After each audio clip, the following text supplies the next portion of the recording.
I am Elara. I am 26 years old. And for 2 excruciating years, my parents actively, maliciously informed every single prospective employer in our town that I was a convicted thief. For 2 entire years, I absolutely could not secure employment anywhere within city limits. It was absolutely not because I lacked the proper qualifications. I proudly graduated with a 3.9 GPA in advanced accounting. I possessed absolutely glowing, stellar recommendation letters from prestigious university professors. But absolutely none of that hard-earned merit mattered because my father systematically told every single hiring manager in town that I was a common criminal. Maybe now you will finally learn to blindly respect our authority. My father had sneered at me. He genuinely, arrogantly thought he had completely broken my spirit.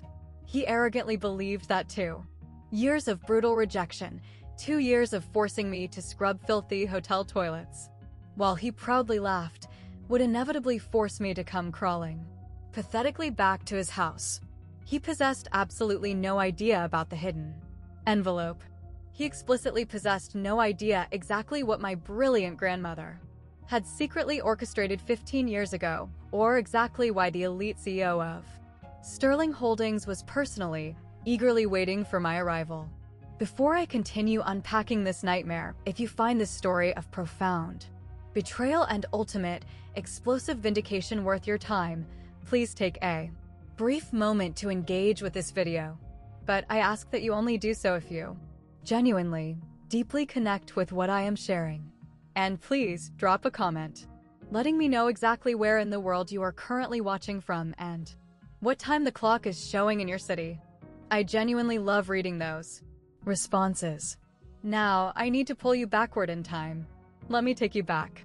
Exactly 2 years to the devastating day I fully discovered exactly what my own biological parents had maliciously done to my future. The Vance family flawlessly projected the absolute illusion of perfection from the outside looking in. My father, Harrison Vance, aggressively owned and operated the absolute largest, most lucrative commercial construction company in our entire county.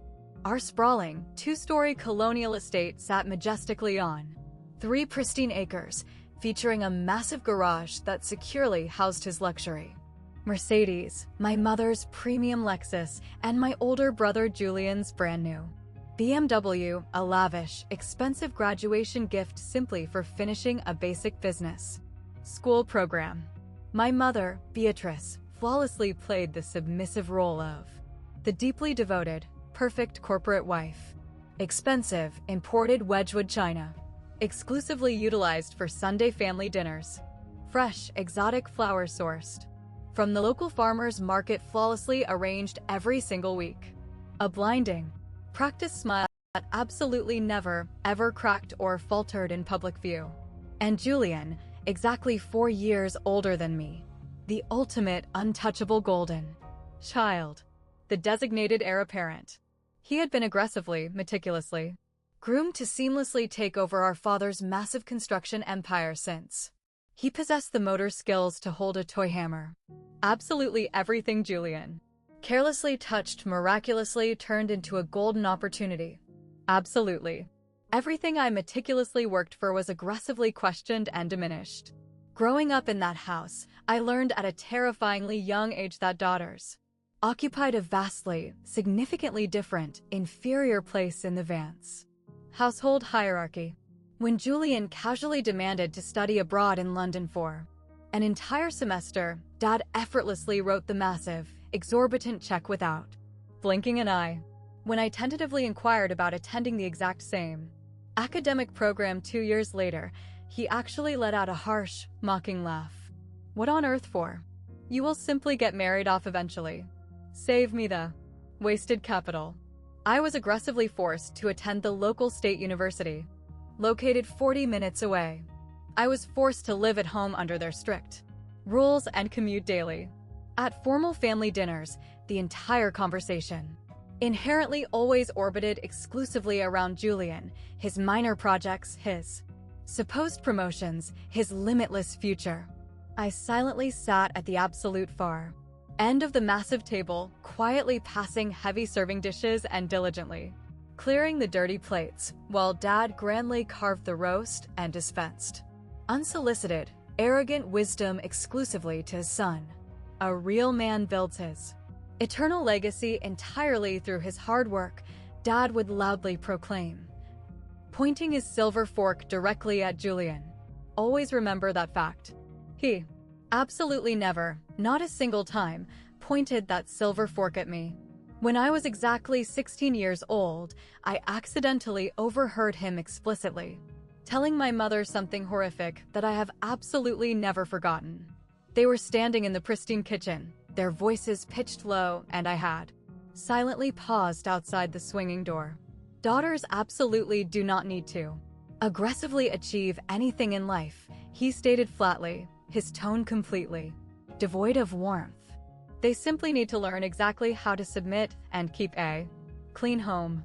Elara will eventually marry a wealthy man. That is her absolute only job in this family. I stood completely frozen in the dark hallway. That was the exact, devastating moment I truly understood reality. In my father's cold eyes, I was absolutely not an independent human being possessing valid dreams. I was simply a biological asset to be aggressively managed and eventually traded. The summer immediately preceding my college enrollment, my parents unexpectedly handed me a credit card. It is strictly for absolute necessities, Mom stated, softly sliding the slim piece of plastic across the granite kitchen island. Textbooks, necessary school supplies, absolutely whatever you urgently need for your classes. Dad offered a stern nod from behind his morning newspaper. Do not go crazy with the spending, but your basic expenses are covered. I was an optimistic 18-year-old, incredibly eager to definitively prove I could be highly responsible. I utilized the card precisely as instructed. Extremely expensive textbooks for my advanced accounting courses, a heavily used second-hand laptop purchased from the campus technology sale, basic spiral notebooks, required calculators. Absolutely nothing frivolous or luxurious. The entire accumulated total spanning over 3 months came to exactly $1,200. When the paper statement finally arrived in the mail, my father completely, violently exploded. I vividly remember the sprawling dining room, the massive crystal chandelier glowing aggressively above us, the terrifying way my mother's face went entirely sickly pale as Dad violently slammed the printed statement down onto the mahogany table. $1,200. He was aggressively standing up now, thick purple veins visibly pulsing in his neck. Exactly who granted you the explicit permission to spend this massive amount of my money? You explicitly did, I whispered, my voice sounding incredibly small and fragile. You explicitly stated it was for required school supplies. I explicitly said absolute necessities, not an unhinged, massive shopping spree. Beatrice murmured softly from the corner. The advanced accounting textbooks were incredibly expensive this semester, Harrison. Stay entirely out of this conversation, Beatrice. He violently turned his furious attention back to me, his eyes freezing cold. You will aggressively pay me back every single microscopic cent, every single cent, or you can immediately find somewhere else to live tonight. I aggressively worked 2 grueling, part-time jobs for 8 entire months. Early morning shifts at the campus library and exhausting, late-night weekend shifts at a busy coffee shop. I meticulously paid back absolutely every single dollar. I obsessively kept every single transaction receipt. I heavily documented every single repayment. But the financial debt was absolutely not the only severe cost. Working 25 grueling hours a week explicitly meant I absolutely could not manage to take full, maximum academic course loads.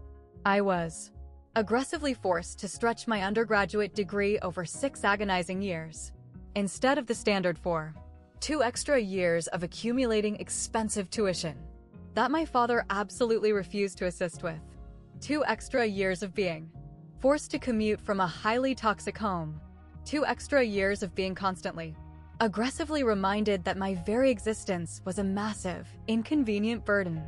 I genuinely, foolishly thought the conflict was permanently resolved. I naively thought he would eventually forget the incident. But my father possessed an incredibly long, malicious memory, and he intimately knew exactly how to aggressively weaponize it later. Mom quietly found me violently crying alone in my bedroom that specific night. She tentatively sat on the absolute edge of my bed, gently stroked my hair, and softly whispered, "Your father simply wants to aggressively teach you the true value of $1. He fiercely loves you, Elara. Please do not be angry with his methods." I desperately, pathetically wanted to blindly believe her comforting lies. That was my ultimate, catastrophic mistake. The absolute only human being on this earth who ever actively made me feel like my existence genuinely mattered was my grandmother. Eleanor Hayes was absolutely not a soft, fragile woman. She had aggressively built a massive, highly lucrative chain of premium furniture stores entirely from nothing. She started with exactly one single, modest showroom back in 1972, aggressively expanded the empire to 11 sprawling locations across the entire state, and then, brilliantly, strategically sold the entire massive operation when she turned 65. She happily retired with enough capital to absolutely never worry about finances again for the rest of her natural life. She was incredibly sharp, ruthlessly practical, and she clearly saw toxic things that other people willfully missed, explicitly including exactly what was maliciously happening inside her own daughter's broken marriage. I spent my entire childhood summers residing with grandmother Eleanor. Her sprawling, historic house smelled beautifully of dried lavender and ancient, beloved books. She explicitly, patiently taught me exactly how to comprehensively read complex corporate financial statements before I even turned 12 years old. She meticulously showed me exactly how the power of compound interest mathematically functioned, explicitly using her own massive investment portfolios as real-world examples. "True knowledge is absolute freedom, Elara," she would repeatedly say, fiercely, tapping her temple. "Absolutely no one can violently take away exactly what is stored inside your brain." She intensely, quietly watched my father's abusive behavior during mandatory family holiday gatherings. I explicitly noticed the dangerous way her sharp eyes narrowed into slits whenever he casually, arrogantly dismissed my intelligent opinions. I clearly saw the way her jaw aggressively tightened whenever Julian received lavish, excessive praise, and I received absolute, freezing silence. One sunny afternoon, when I was exactly 15 years old, we were peacefully sitting together on her wraparound porch, quietly watching the vibrant sunset illuminate her massive garden. Completely out of nowhere, she gently took my trembling hand. "Elara," she stated incredibly quietly, her vocal tone deeply serious. "I desperately want you to permanently remember something vital." I looked directly at her. Her eyes were incredibly intense, holding a profound seriousness I had absolutely never witnessed before. "I have already meticulously, legally prepared for your ultimate future. When the exact, perfect time finally arrives, you will inherently know." "Prepared exactly what, Grandma?" She offered a small, knowing smile, but it absolutely did not reach her sharp eyes. "Your arrogant father absolutely cannot control everything in this universe. And neither can your passive, cowardly mother. Someday in the distant future, you will desperately require massive assistance that they will maliciously refuse to provide. When that specific, terrifying day finally arrives, you will be entirely legally ready." I honestly did not comprehend exactly what cryptic message she meant. I was merely 15. I genuinely thought she was simply being overly theatrical and dramatic. Exactly 3 years ago, grandmother Eleanor peacefully passed away. She was 78 years old. I possessed absolutely no idea then that she had meticulously, secretly, left me something infinitely more powerful and valuable than raw cash. She had explicitly, legally left me an impenetrable escape route. I proudly graduated summa cum laude with a highly advanced degree in corporate accounting. I boasted a flawless 3.9 GPA.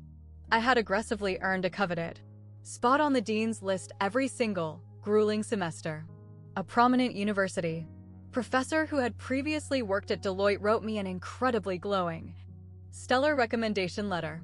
For the absolute first time in my entire miserable life, I possessed something tangible that belonged exclusively to me. Elite credentials that absolutely no one in my toxic family could casually dismiss or diminish. The commencement ceremony was held on a bright, sunny Saturday in late May. I proudly walked across the massive stage wearing my black cap and gown, my heavy diploma clutched tightly in my hand, and I eagerly scanned the massive crowd desperately searching for my family. They were physically present, but they were absolutely not watching me shine. Dad and Mom were flanking Julian in the third row. He had begrudgingly driven down to supposedly support me, but the three of them were deeply engaged in a hushed conversation, their heads close together, laughing uproariously about something entirely unrelated. When my name was loudly called over the speakers, absolutely only grandmother Eleanor's empty, missing seat in my heart truly acknowledged the monumental moment. Following the ceremony, Dad finally located me standing alone outside the bustling auditorium. "Nice job," he stated flatly, utilizing the exact same dismissive tone he used when speaking to the mailman. "Listen carefully, I possess a business proposition for you. Come to work directly at my construction company. We currently require a competent individual to handle the basic bookkeeping." My heart desperately, pathetically lifted for a fraction of a second. Perhaps he finally, truly saw my inherent value. "The specific position is entirely unpaid for the first 12 months, he smoothly continued, completely shattering my hope. "Consider it a mandatory family apprenticeship. You will continue to live at home under our roof. You will aggressively help your mother with the household chores, and you will learn the internal business. In a few short years, when Julian officially takes over the empire as CEO, you will be highly useful to him. Unpaid, remaining trapped living at home, serving as a useful subordinate to my arrogant brother." I took a massive, stabilizing breath. "I genuinely appreciate the generous offer, Dad, but I would strongly prefer to try successfully finding employment entirely on my own merits first. I desperately need to secure some outside, corporate experience." His facial expression absolutely did not change an inch, but something terrifying and dark behind his eyes went completely freezing cold. "Fine," he stated incredibly softly, his voice a lethal whisper. "Aggressively try it your own way." He abruptly turned on his heel and confidently walked back toward the luxury car, where Mom and Julian were patiently waiting. Absolutely none of them bothered to look back at me. I stood entirely alone in the massive parking lot still, fiercely clutching my heavy diploma, and I desperately told myself I had absolutely made the right choice. I possessed absolutely zero idea that his cold silence was an official, aggressive declaration of total war. The harsh rejection letters aggressively started flooding my inbox within mere weeks. First, the elite accounting firm located downtown, Miller and Associates. I had interviewed flawlessly. The senior hiring manager had beamed a massive smile, enthusiastically shaken my hand, and explicitly stated they would be in touch with an offer very soon. Exactly 2 days later, an automated email arrived. "We have unfortunately decided to move forward with another more aligned candidate." I aggressively applied to the massive regional bank next. The exact same, bewildering scenario played out. A fantastic, incredibly warm interview, an enthusiastic reception, and then absolute dead silence, followed closely by a sterile form rejection email. Then came the massive insurance conglomerate. Then the elite property management firm. Then the bustling medical billing office. Then the local credit union. 15 separate, highly competitive applications. 15 flawless interviews. 15 brutal, inexplicable rejections. I aggressively began doubting my own sanity. Perhaps my professional resume simply wasn't strong enough. Perhaps I had inadvertently said something incredibly offensive during the interviews. Perhaps I was wildly, arrogantly overestimating my own professional abilities. I obsessively spent countless nights frantically revising my cover letters, aggressively practicing complex interview answers in the bathroom mirror, and obsessively reading career advice blogs until my eyes literally burned in their sockets. Absolutely nothing changed the outcome. One rainy afternoon, I confidently walked into Patterson Financial Services for what genuinely felt like my 20th exhausting interview. The senior HR manager, a professional woman in her early 50s possessing incredibly kind, sympathetic eyes, quietly listened to my flawless answers, nodded approvingly, along, and then abruptly paused.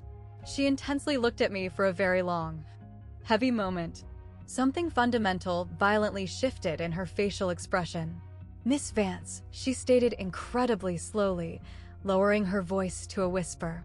"I am going to explicitly tell you something I probably absolutely should not legally disclose." My stomach violently tightened into a painful knot. "You seem like an incredibly lovely, highly qualified, deeply professional young woman." She hesitated, looking incredibly uncomfortable. "But I strongly believe you desperately need to have a serious conversation with your father." "My father?" I asked, utterly bewildered. "Why exactly?" She firmly pressed her lips together. "I absolutely cannot legally say anything more than that. Just aggressively ask him. Ask him exactly why absolutely no one in this entire town will ever hire you." She abruptly stood up, formally signaling that the interview was permanently terminated. I drove back to my house with my hands violently shaking against the steering wheel. A cold, terrifying certainty was rapidly forming deep inside my chest. Something horrific that I desperately did not want to believe was true, but I absolutely had to know for certain. That specific night, I aggressively confronted my father, and exactly what he arrogantly told me permanently changed absolutely everything in my universe. I found him relaxing in his private, off-limits study, comfortably sitting behind the massive mahogany desk he had aggressively imported from England. An expensive glass of premium scotch actively sweated on a custom leather coaster. Directly beside him. "Dad, I urgently need to speak with you right now." He absolutely did not bother to look up from reading his corporate papers. "Make it incredibly quick. Exactly why can I absolutely not secure a single job in this city?" That specific, targeted question finally made him look up. A small, cruel, incredibly arrogant smile played at the extreme corner of his mouth, and in that exact, horrifying moment, I unequivocally knew the truth. "You maliciously called them," I whispered, my voice violently shaking with horror. "You aggressively called absolutely all of them." He slowly, comfortably leaned back in his heavy leather chair, casually swirling his expensive scotch. "I simply told them the unvarnished truth." "What exact truth?" "That you are a convicted thief?" He stated the horrific accusation incredibly casually, exactly as if he were discussing the mundane weather forecast. "That you aggressively stole $1,200 directly from your own family? That you absolutely cannot ever be trusted with handling finances?" The solid floor literally seemed to violently tilt entirely sideways beneath my feet. "That was, I aggressively paid absolutely all of that money back. Every single cent. You explicitly know I paid that back. Did you?" He offered a cold, indifferent shrug. "That is absolutely not exactly how I choose to remember the situation. Dad." My voice violently cracked with emotion. "Those were required college textbooks that you explicitly told me I could." "Exactly what I clearly remember," he aggressively interrupted, his vocal tone turning to freezing ice, "is my arrogant daughter maliciously stealing from me. And I firmly believe that potential corporate employers inherently deserved to explicitly know exactly what kind of toxic person they would be potentially hiring. My mother unexpectedly appeared in the study doorway, nervously twisting her hands together. Something dark flickered rapidly across her face. Deep guilt, perhaps, or simply the lingering ghost of the strong woman she used to be before. 30 agonizing years married to Harrison completely wore her soul down to dust. Harrison, perhaps we really should. Beatrice, this specific conversation is exclusively between me and Elara. She violently flinched. For a terrifying split second, her eyes met mine, and I clearly saw it. She explicitly knew this was profoundly morally wrong. She absolutely knew. But she cowardly looked away, instantly retreating back into her safe, comfortable silence exactly as she always did. That specific, cowardly betrayal actively hurt almost significantly more than Dad's overt cruelty. He was an undeniable monster. She was an active, complicit witness who maliciously chose not to intervene. I stared directly at him, hot tears violently burning behind my eyes. Why? I choked out. Why on earth would you maliciously do this to my life? He slowly stood up from his chair, confidently walked around the massive desk, and stopped directly in front of me, close enough that I could clearly smell the sharp scotch radiating on his breath. Because you desperately needed to learn absolute respect, he stated incredibly quietly, his voice a lethal whisper. You arrogantly turned down my generous corporate offer. You genuinely, foolishly, thought you could successfully make it in this world completely without the power of this family. Without me. He smiled a terrifying, razor-sharp smile. Perhaps now you finally, truly understand reality. You absolutely cannot survive without my permission. Just come back home, Mom pleaded softly from the dark doorway. Simply work for your father. This entire nightmare can magically go away right now. I looked back and forth between them. My mother's pathetic, pleading face. My father's cold, arrogant satisfaction. And I finally, profoundly understood the dynamic. This was absolutely, entirely never about respect. This was exclusively about maintaining absolute, tyrannical control over my existence. In an incredibly small, interconnected town, toxic gossip inherently travels significantly faster than the actual truth. Within mere weeks, I intimately felt the massive, suffocating shift absolutely everywhere I went. At the local grocery store, friendly neighbors who had known me since I was a child suddenly, awkwardly couldn't manage to meet my eyes. At the massive church, lively conversations abruptly, noticeably stopped the exact second I walked past the pews.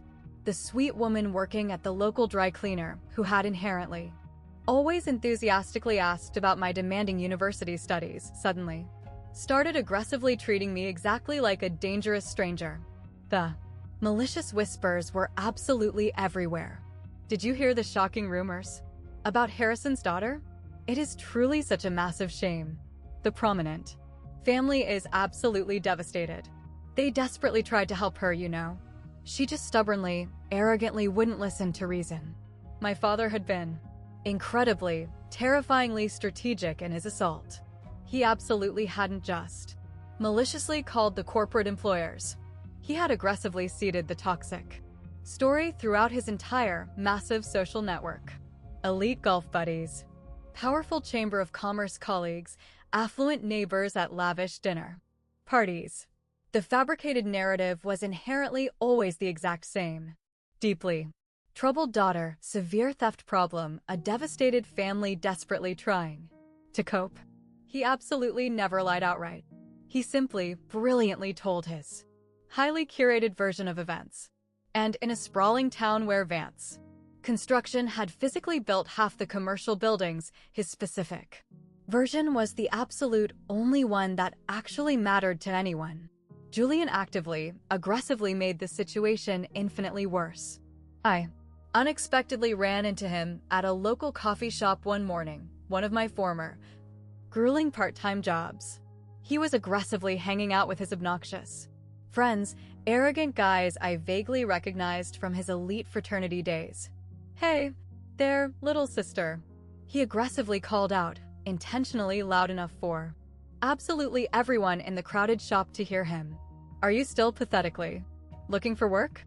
I heard Dad might potentially have an entry-level opening for you."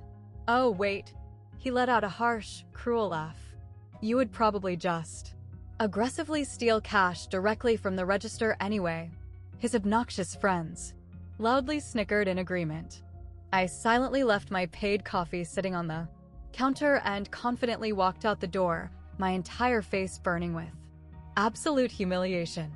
At my apartment later that night, I intensely looked at my bank account balance. Exactly $3,000 remaining in my savings. My exorbitant rent was due in exactly 2 weeks on my tiny, freezing studio apartment. I possessed maybe 2 agonizing months before I would be completely, utterly broke. 2 months before I would realistically have absolutely no viable choice but to pathetically crawl back to my father's massive house and submissively accept absolutely whatever degrading crumbs he offered me. I absolutely could not allow that to happen. I violently refused to let him win. The historic Willow Inn sat on the extreme, run-down edge of town. It was a highly modest, aging hotel that primarily served traveling, exhausted salesmen and noisy families visiting the nearby state park. It was absolutely not glamorous in the slightest, but they were actively hiring. The job listing explicitly stated, housekeeping staff urgently needed. Absolute zero experience necessary. Absolute zero professional references required. I frantically applied. Online at 2 o'clock in the morning, when the suffocating shame felt slightly less sharp. Exactly 2 days later, I was awkwardly standing inside the cramped employee break room filling out endless, mundane paperwork. The hotel manager was a woman named Brenda. Mid-40s, absolute no-nonsense attitude possessing the specific kind of exhausted, cynical eyes that strongly suggested she had witnessed plenty of hard-luck stories walk through her cheap doors. She intensely looked at my completed application, then looked directly at me. Advanced accounting degree, she stated completely flatly. Summa cum laude, 3.9 GPA. And you desperately want to aggressively scrub filthy hotel rooms? Yes, ma'am, I replied firmly. Why exactly? I easily could have fabricated a lie. I could have manufactured some generic nonsense about desperately wanting ground-level experience in the hospitality industry. But I was entirely, completely exhausted from drowning in lies. Because absolutely no one else in this entire city will hire my services, I stated with unvarnished honesty. And I desperately need to eat. She intensely studied my face for a very long, analyzing moment. I genuinely wondered if she had heard the toxic rumors. If she would aggressively call my father for a character reference, and this final, desperate door would violently slam shut in my face too. Instead, she offered a single, sharp nod. I honestly do not care what vicious rumors affluent people aggressively spread about you, Miss Vance. I strictly care whether you reliably show up on time and properly execute your assigned job. She slid a folded uniform across the cheap desk. Pale blue, highly flammable polyester. The specific kind of cheap fabric that aggressively wrinkles if you merely look at it wrong. Your shift officially begins at exactly 6 a.m. Do absolutely not be late. I took the ugly uniform with hands that weren't quite steady. Thank you so much, I managed to whisper. You absolutely won't regret this decision. She almost offered a genuine smile. We shall certainly see. Minimum wage, exhausting night shifts, aggressively scrubbing filthy toilets, and constantly changing stained sheets. All while wealthy people who used to deeply respect my intellect blatantly pretended not to see me in the hotel hallways. But it was honest, grueling work. It was pure survival. And my toxic father absolutely could not touch it. Exactly 6 months into my grueling housekeeping job, my entire family abruptly decided to host an extravagant dinner at the Willow Inn's upscale restaurant. I absolutely do not believe in random coincidences anymore. It was a busy Friday evening. I was aggressively pushing my heavy supply cart down the dim service corridor when I clearly heard a highly familiar, booming laugh. My father's loud, incredibly arrogant, self-satisfied bark that I had learned to utterly dread.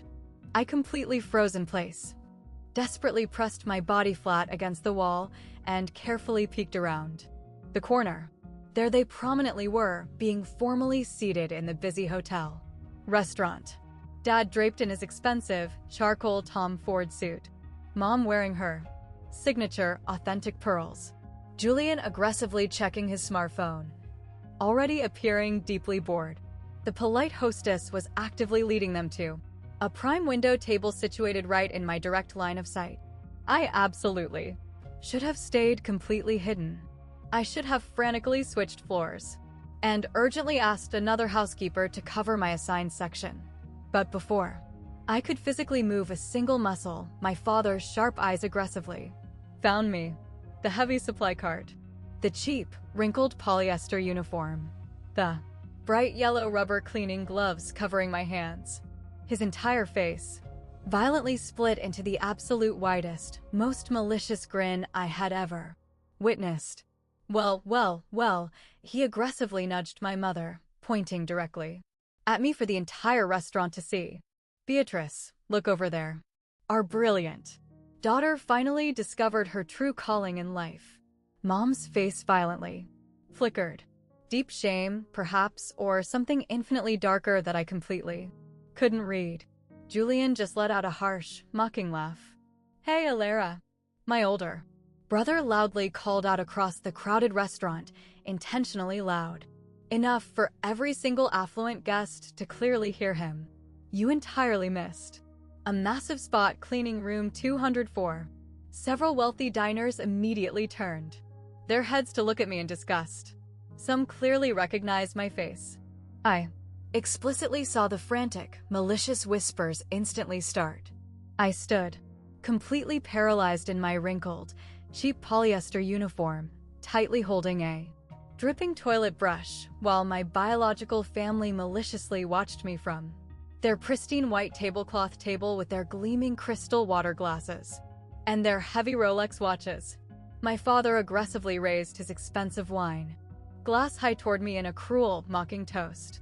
Perhaps now, he stated, just loud enough for his voice to carry across the room, you will finally learn to blindly respect your superiors.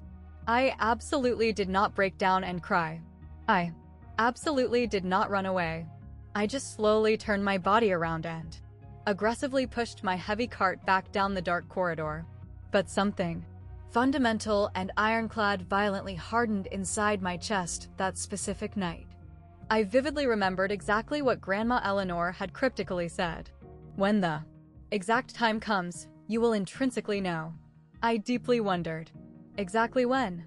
Exactly 3 weeks following the horrific restaurant incident, I was aggressively cleaning out a heavy cardboard box of old, forgotten belongings from my cramped closet, desperately trying to locate absolutely anything of value I could sell online to make my impending rent payment when I miraculously found my old, discarded cell phone. The glass screen was heavily cracked, the battery completely dead. I had happily upgraded my device over a year ago and entirely forgotten about its existence. For some completely unknown, primal reason, I immediately plugged it into the wall charger. The old phone violently buzzed to life, and dozens of outdated notifications instantly flooded the shattered screen.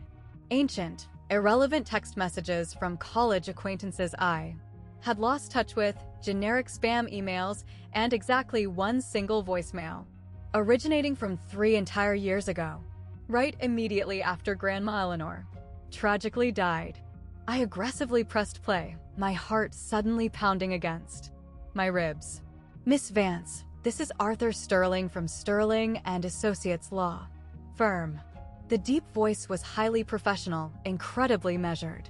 I am urgently calling regarding the finalized estate of Eleanor Hayes.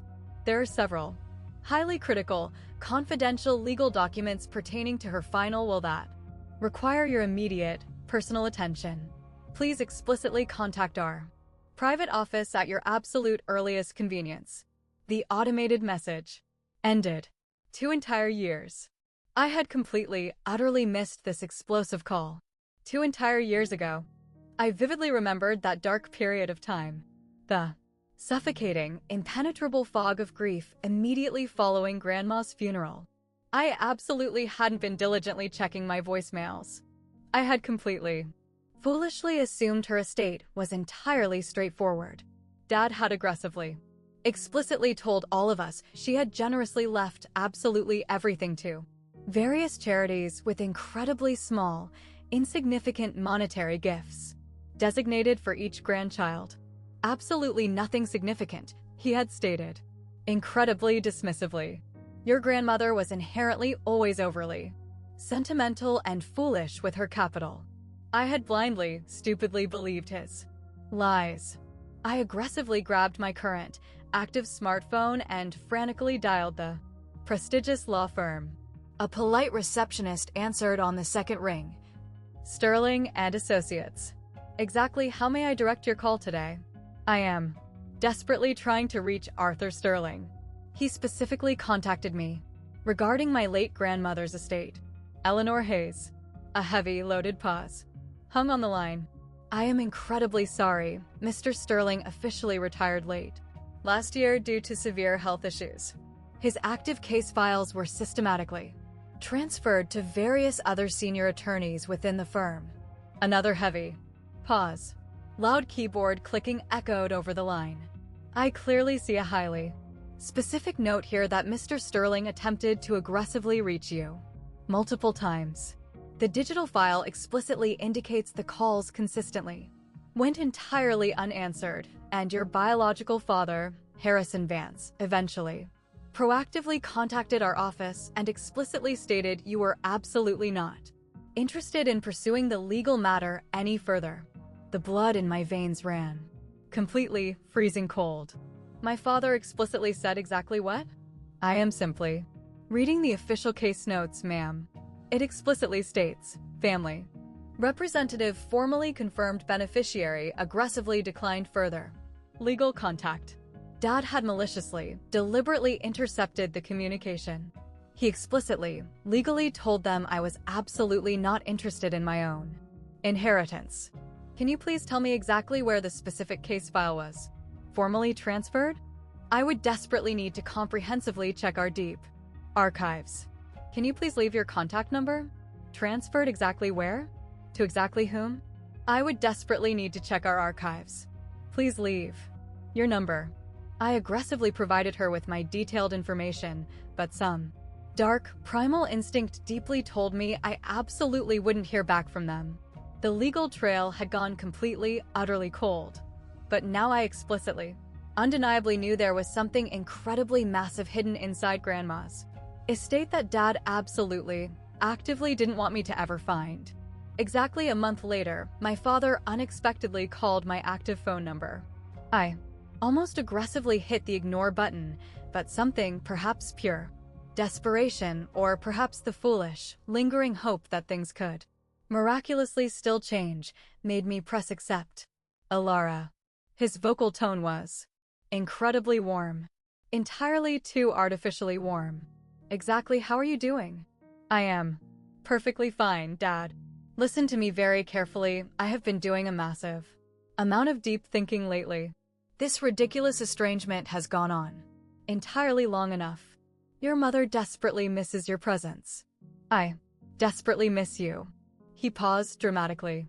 Please, just come back home. I stared blankly at the ugly, brown water stain on my apartment ceiling, the specific one I absolutely couldn't afford to have repaired. Come back home and do exactly what? Simply work for the family company. We desperately require reliable assistance with the complex bookkeeping. I will absolutely pay you a salary. Absolutely not very much capital initially, but it is undeniably something. You will live comfortably with us. Massively save your money. Aggressively get back on your feet. It sounded incredibly, dangerously almost reasonable. Almost And the aggressive job hunting? The horrific, toxic things. You maliciously told every employer in town about me? All ancient water under the bridge. Come back home, and I will happily make a few strategic phone calls. Completely clear things up for your reputation. And exactly what happens if I refuse? His tone violently shifted in a microsecond. The artificial warmth completely drained out of his voice, exactly like someone had violently pulled a plug. Then you can aggressively continue scrubbing filthy hotel toilets until you finally wise up and submit. The ultimate choice is entirely yours. I slowly closed my eyes in defeat. I desperately need time to think about this offer. Do absolutely not think too long. This incredibly generous offer absolutely will not last forever. He abruptly hung up the phone. That exact same night, my mother called me from her private number. Her voice sounded incredibly soft, desperately pleading, "Please, Elara, just come back home. Stop being so incredibly, stupidly stubborn. Your father genuinely only wants exactly what is absolute best for your future." Does he really, Mom? Or does he exclusively just want to completely, utterly control my existence? That is incredibly unfair. He is your biological father.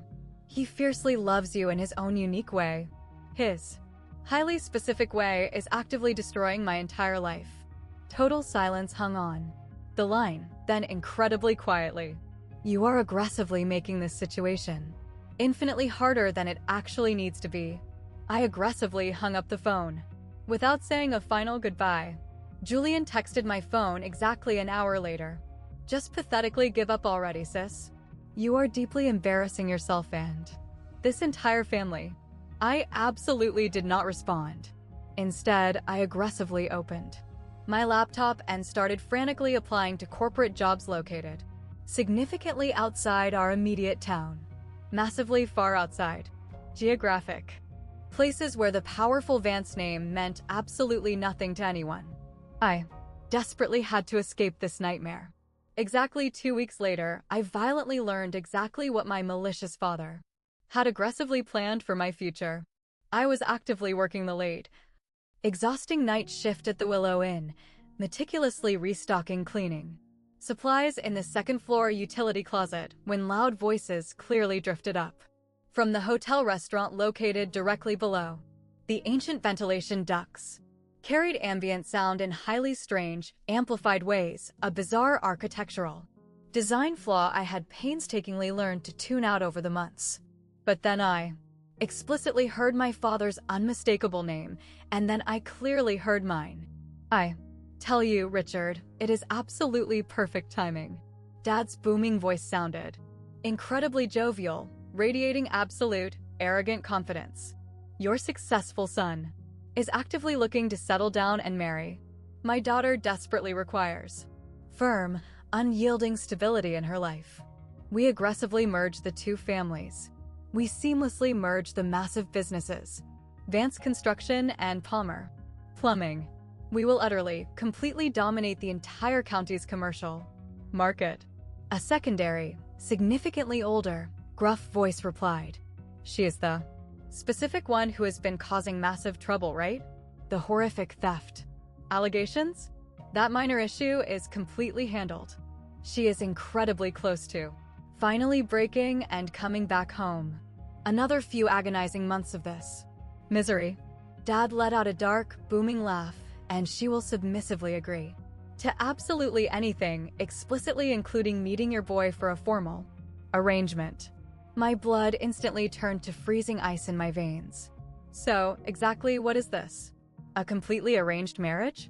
I strongly prefer the term strategic corporate alliance, but yes, she will absolutely do exactly what she is aggressively told. By the time I am completely finished dismantling her life, she won't possess a single, viable alternative option left in the world. The other man offered a dark, sinister chuckle. Harrison, you are a genuine piece of work. All right, let us begin talking hard financial numbers. The toxic conversation seamlessly shifted to complex business details. I absolutely didn't hear a single word of it. I slowly slid down the rough wall until I was sitting completely paralyzed on the dirty floor of the supply closet completely.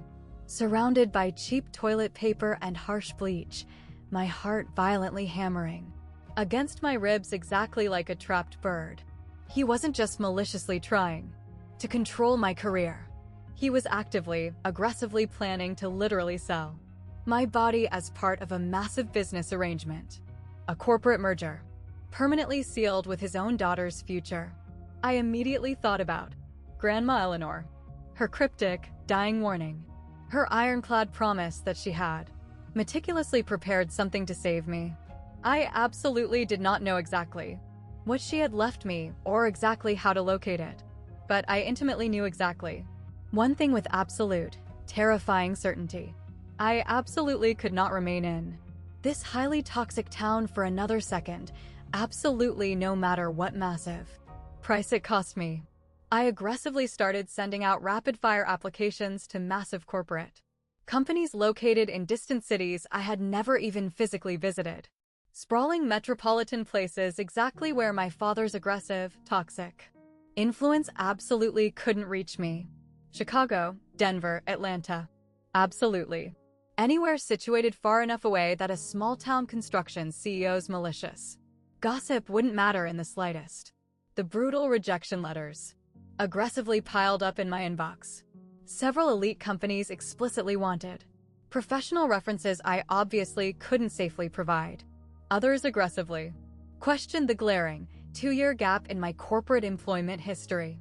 How exactly do you successfully, professionally explain to a hiring manager that your own biological father violently sabotaged your entire career simply because you absolutely wouldn't act as his unpaid, indentured servant? I desperately tried raw honesty a few times during preliminary interviews. It absolutely never went well for me.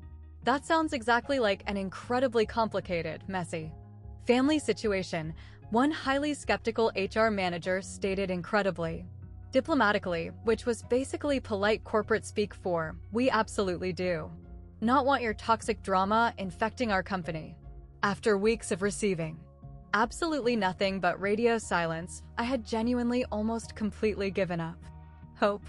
Then, the miraculous email unexpectedly arrived. Subject line: formal interview. Invitation: Sterling Holdings. I literally had to read the brief message 3 consecutive times before my brain actually believed it was real. Dear Miss Vance, we have comprehensively reviewed your submitted application and would highly like to formally invite you for an exclusive, in-person interview at our corporate headquarters. Please explicitly note that this specific interview will be personally, directly conducted by our Chief Executive Officer, Mr. Arthur Sterling. This is a highly unusual procedural request, but Mr. Sterling has explicitly expressed a highly specific interest in personally meeting with you. Please immediately confirm your availability. Sterling Holdings. I had desperately applied to their massive portal on a sheer whim. They were unequivocally the absolute largest, most elite financial firm operating in 3 entire states, significantly above my entry-level experience. I had absolutely never, ever expected to receive a response. And the elite CEO desperately wanted to interview a junior accountant personally? That absolutely didn't make logical sense. High-level CEOs absolutely didn't conduct entry-level interviews. I genuinely almost permanently deleted the email, utterly convinced it was malicious spam or some horrific, elaborate prank orchestrated by my father. But something incredibly deep inside me violently made me pause. Grandma's voice, powerfully echoing in my head. When the exact time finally comes, you will intrinsically know. I aggressively hit the reply button before I could logically talk myself out of the terrifying opportunity. Dear Sir or Madam, I am entirely available at your absolute earliest convenience. Exactly 2 days later, I was sitting on a Greyhound bus heading directly to the massive city, wearing a cheap, second-hand navy suit I had frantically found at the local Goodwill. Possessing exactly $47 to my name, and possessing absolutely zero idea exactly what explosive revelation was patiently waiting for me. The agonizing night prior to my massive interview, I reluctantly stayed in a highly questionable budget motel located dangerously close to the main bus station. The cramped room smelled aggressively of cheap, industrial cleaner and deeply ingrained, stale cigarette smoke. The lumpy mattress sagged horribly in the center, but the space was relatively clean, and it was entirely mine, and tomorrow morning might aggressively change absolutely everything in my universe. I carefully hung my cheap Goodwill suit in the tiny bathroom, desperately, allowing the hot steam from the shower to slowly work out the stubborn wrinkles. I meticulously polished my absolute only pair of professional heels, basic black, heavily scuffed at the toes, but generally presentable if absolutely no one looked too closely at them. I obsessively practiced common interview answers in the cracked mirror until midnight. Tell me a little bit about yourself. I proudly graduated summa cum laude with an advanced degree in corporate accounting. I am incredibly detail-oriented, fiercely hardworking, and deeply eager to contribute to an elite team that highly values moral integrity. Why exactly do you want to work at Sterling Holdings? Your massive company's stellar reputation for flawless, ethical financial practices aligns perfectly with my core personal values. I desperately want to grow my career with an organization that inherently does things the right way. Why exactly is there a glaring 2-year gap in your professional employment history? That specific, terrifying question I practiced 10 radically different ways. Absolutely none of them felt authentic or safe.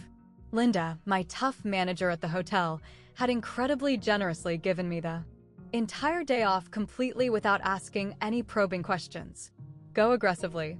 Get your beautiful life back, she had stated firmly, violently pressing a crumpled $20 bill directly into my sweating hand. You absolutely do not belong scrubbing toilets here, Elara. You absolutely never ever did. I had violently broken down and cried in the tiny break room. She had respectfully, politely pretended absolutely not to notice my tears. As I lay awake in that lumpy motel bed, staring blankly at the water-stained, yellowing ceiling, I thought intensely about Grandma Eleanor. I thought about her ironclad promise. I thought about the frantic lawyer's call I had tragically missed years ago. What exactly explosive thing had she secretly left me? Why exactly did this elite CEO urgently want to meet me in person? I finally fell into a fitful sleep with 1,000 terrifying questions circling my exhausted mind exactly like a flock of restless, hungry birds. In the early morning, I carefully put on my cheap second-hand suit, took a massive, stabilizing breath, and confidently walked toward absolutely whatever was waiting for me. I possessed absolutely no idea yet, but Grandma Eleanor was aboutly to spectacularly keep her final promise. Before I reveal exactly what explosive events occurred at Sterling Holdings, I desperately want to ask you a question. Have you ever felt completely, utterly betrayed by the exact people who were biologically supposed to fiercely protect you? If this dark story is currently bringing up painful memories for your own soul, I would be incredibly honored to hear about it in the comments. And if you desperately want to finally know exactly what was hidden inside that envelope, the specific one my grandmother left behind 15 years ago, please keep watching. Do absolutely not forget to subscribe so you do not miss exactly what incredible vengeance comes next. The tense morning of my interview, my cell phone aggressively rang.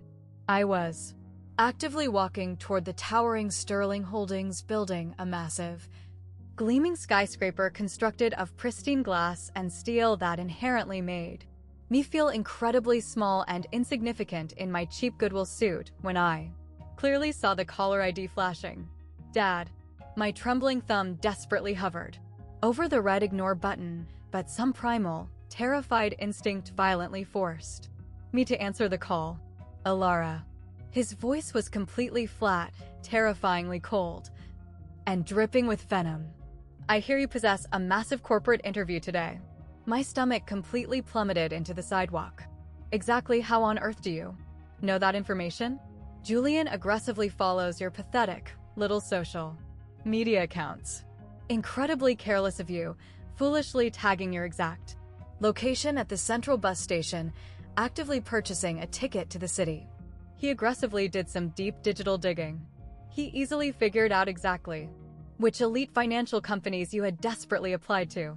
I had foolishly made exactly one post, one single, cautiously optimistic Instagram story about embracing new beginnings. I had absolutely not mentioned Sterling Holdings by name, but I had carelessly tagged the local bus station.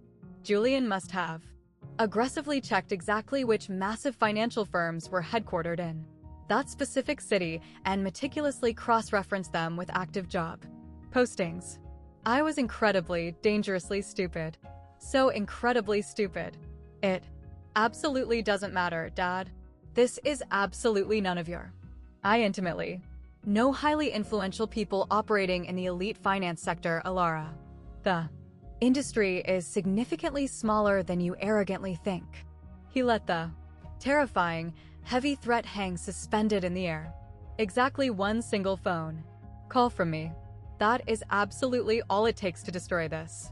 You absolutely wouldn't dare try me. Or, infinitely better yet, simply come back home right now and completely stop this pathetic foolishness. This is your absolute last chance for redemption. I was currently standing on the concrete sidewalk exactly 50 feet away from the massive building that could miraculously save my life.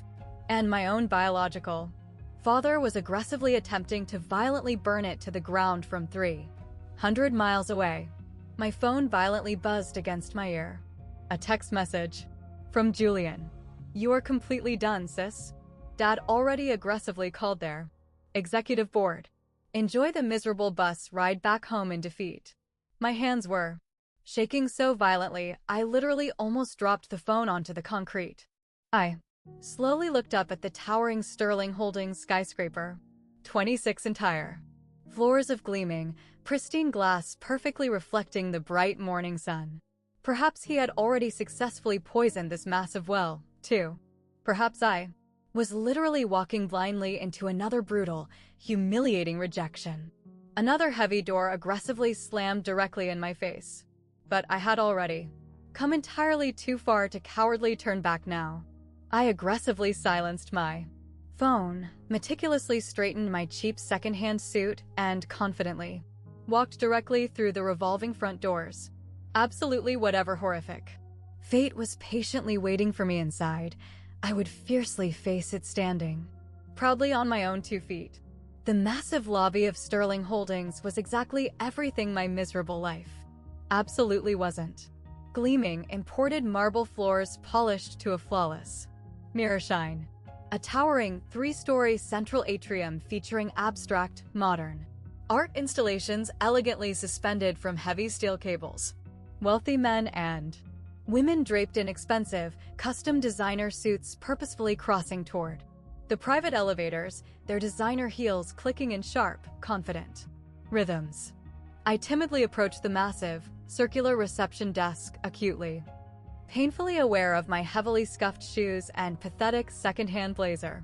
Elara Vance, I stated nervously. I possess a scheduled interview. The stunning receptionist, blonde, immaculate, wearing a pristine silk blouse that highly likely cost significantly more than my entire monthly rent, rapidly typed something complex into her computer terminal. Then, she slowly looked up at me with a facial expression I absolutely could not read. Yes, Miss Vance. You are highly expected today. A heavy pause.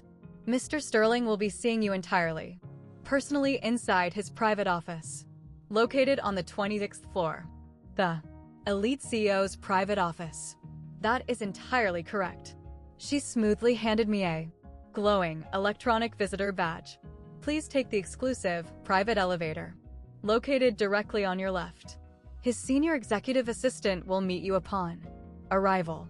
I slowly walked toward the designated elevator entirely in a daze. This absolutely did not make any logical sense. High-level CEOs absolutely did not conduct entry-level interviews. There absolutely had to be a massive clerical mistake. Or, infinitely worse, my father's malicious phone call had successfully Worked, and this was simply some highly elaborate, humiliating trap I couldn't clearly see coming. The private elevator rose entirely silently. 26. Entire floors passing in what genuinely felt like mere seconds. The steel doors smoothly opened onto a lavish reception area that aggressively screamed old.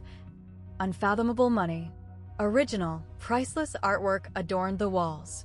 Antique furniture that looked entirely handcrafted. Massive floor-to-ceiling windows, boasting a breathtaking, panoramic view of the sprawling city that literally made my breath catch in my throat. An imposing assistant wearing a sharp, charcoal dress quickly approached me. "Miss Vance, Mr. Sterling is eagerly waiting for you." She confidently led me down a long, quiet hallway entirely lined with framed photographs, the visual history of the massive company I correctly guessed, and abruptly stopped at a massive, heavy oak door. "Go right on in," she instructed, and something fundamental in her vocal tone actually sounded almost kind. "He has literally been expecting your arrival for a very, very long time." Expecting me? I slowly pushed open the heavy oak door, and absolutely everything I falsely thought I knew about my entire life violently fell apart. Arthur Sterling was confidently standing by the massive window when I nervously entered the room. He was significantly older than I had anticipated, perhaps in his early 50s. Silver gracefully dusting his temples, possessing the exact kind of distinguished, commanding face that belonged prominently on the cover of elite financial magazines. His custom-tailored suit was utterly impeccable. His massive private office was literally the size of my entire apartment. But what explicitly struck me the absolute most was his facial expression. He absolutely was not looking at me exactly like a prospective job candidate. He was intensely looking at me exactly as if he had been desperately, patiently waiting for this exact, highly specific moment for years. "Miss Vance." His voice was incredibly warm and resonant. "Please, sit down immediately." I rigidly sat down in the plush leather chair position directly across from his massive desk, my heart violently hammering against my ribs. "Mr. Sterling, I am honestly completely unsure exactly why." He gently held up a hand to stop me. "Before we formally begin this interview, I urgently need to physically give you something." He slowly walked over to a massive, hidden safe built directly into the wall, a vintage, polished brass muscular safe, and rapidly entered a complex combination code. "This specific item should explicitly explain absolutely everything to you." He slowly pulled out a yellowed, fragile envelope. I literally could not move a single muscle. The heavy envelope was incredibly thick, aggressively sealed with dark red wax that had aged beautifully to a deep amber color. On the front of the envelope, written in handwriting I would instantly recognize absolutely anywhere in the universe, were the words, "Only to be opened when Eleanor Hayes has permanently passed away and her biological granddaughter, Elara Vance, finally comes for a formal interview at Sterling Holdings." The specific date, written directly beneath it, was exactly 15 years ago. I was barely 11 years old when she originally wrote this. "Your remarkable grandmother, Arthur," stated incredibly softly, gently placing the fragile envelope directly into my violently trembling hands, was literally the absolute first person in the world who ever truly believed in my vision. Exactly 20 years ago, I was absolutely nobody. A broke, desperate kid possessing a solid business plan and absolutely zero capital. Eleanor Hayes graciously wrote me a personal check for exactly $200,000 when absolutely every single bank in the state had aggressively said no to me. She aggressively made me swear one specific ironclad promise, he continued, his voice thick with emotion. She explicitly stated, "Someday in the distant future, a brilliant young woman named Elara Vance will desperately need a job. She might eventually apply to your company. When she finally does, and she absolutely will, give her this specific envelope."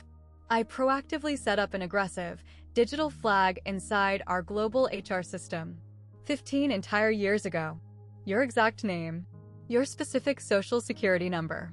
The exact microsecond your application finally came through the portal, I was instantly notified. 15 entire years. He had been patiently, loyally waiting. 15 entire years for a random job application that might absolutely never even arrive. Thick, hot tears were violently blurring my vision. She explicitly told me, "Someday my beautiful granddaughter will desperately require a safe, impenetrable sanctuary. When she finally comes to you, and she will hand her this." I honestly did not comprehend exactly what she meant back then. He paused heavily. "I completely, utterly understand now." "Grandma," I whispered softly, intensely staring at the heavy envelope. She had intrinsically known. 15 entire years ago, she had flawlessly known this exact day would eventually arrive. My hands absolutely wouldn't stop shaking as I carefully broke the aged wax seal. Arthur respectfully stepped back, granting me complete privacy. The massive office was totally silent except for the soft, crisp rustle of old paper. Tucked safely inside were exactly 3 items.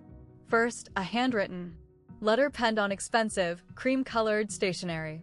Grandma's elegant, looping script flowing beautifully across the pages. Second, a highly official, heavily notarized certificate prominently bearing the Sterling Holdings corporate logo, and a date originating from 20 years ago. I frantically scanned the dense legal text and physically felt the entire room violently tilt. Official certificate of stock ownership. Elara Marie Vance formally shares an 8% founding stake in Sterling Holdings LLC.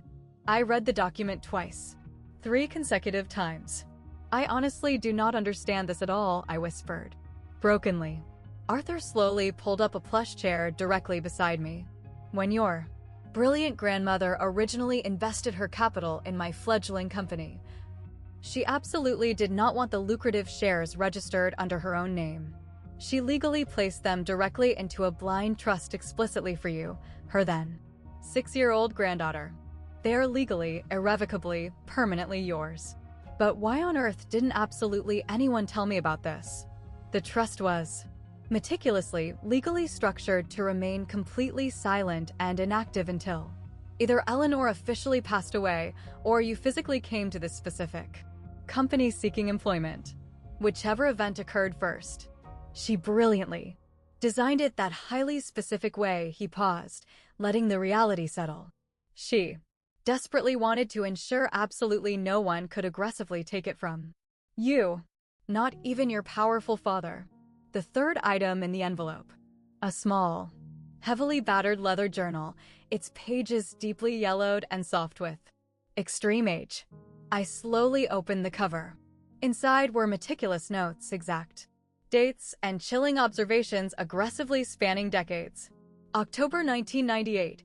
Harrison violently screamed at Beatrice regarding mundane household spending. Beatrice violently cried alone for 2 hours. March 2002.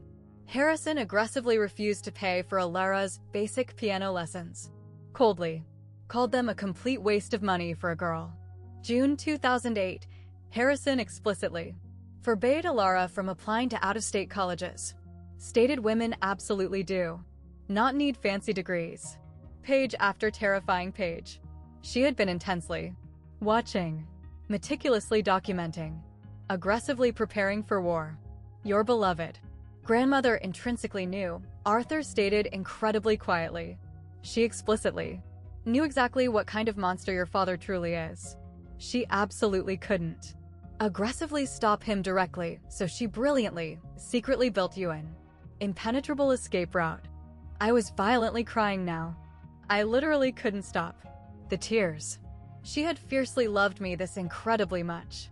Arthur gently offered me a glass of cold water and respectfully stepped entirely outside the office to grant me complete privacy.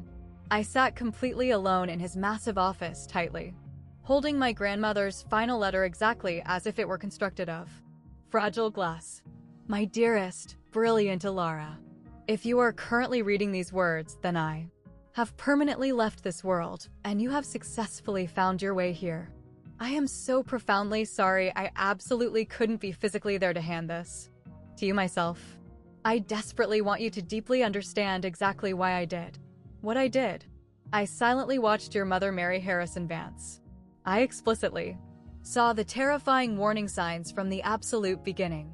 The aggressive control, the malicious cruelty heavily disguised as strict discipline, the toxic way he actively diminished absolutely everyone around him simply to feel powerful. I desperately begged Beatrice to leave him. She stubbornly refused. She foolishly believed she could magically fix him. I absolutely couldn't save my own biological daughter, but I swore a blood oath to the universe that I would aggressively save you. From the exact moment you were violently brought into this world, I saw something extraordinary inside you. A brilliant spark that Harrison absolutely couldn't extinguish. You constantly questioned his authority. You aggressively dreamed massively beyond his prison walls. And I inherently knew with absolute, terrifying certainty that one day he would aggressively attempt to break your spirit for it. So, I proactively built you a bulletproof insurance policy. Arthur Sterling was a brilliant young man, possessing a massive vision when I invested in his company. I explicitly placed those lucrative shares entirely in your name because I inherently knew. I explicitly knew that Harrison would eventually attempt to violently trap you. And I desperately wanted you to possess an explosive door he absolutely couldn't close. By now, those specific shares are mathematically worth significantly more than enough capital to aggressively build your own beautiful life. Use the immense wealth incredibly wisely. Build something monumental that belongs exclusively to you. And please, always remember this, my sweet girl. You absolutely do not owe a single soul your blind obedience. Not even your own biological family. Especially not a toxic family that aggressively treats conditional love exactly like a choke collar. I am so incredibly, profoundly proud of the resilient woman you have become. Even if I absolutely cannot physically see it, I intrinsically know it is true. Live entirely free, Elara. That is absolutely all I ever wanted for your existence. All my eternal love. Forever, Grandma. I forcefully pressed the fragile letter tightly to my chest and violently wept. When Arthur finally returned to the office, I had mostly composed my emotions. My eyes were violently red, my mascara was entirely ruined, but something fundamental inside me felt incredibly lighter than it had in years. I urgently have to tell you something highly explosive, he stated, slowly settling back into his chair. Your arrogant father actually aggressively called my private line this morning.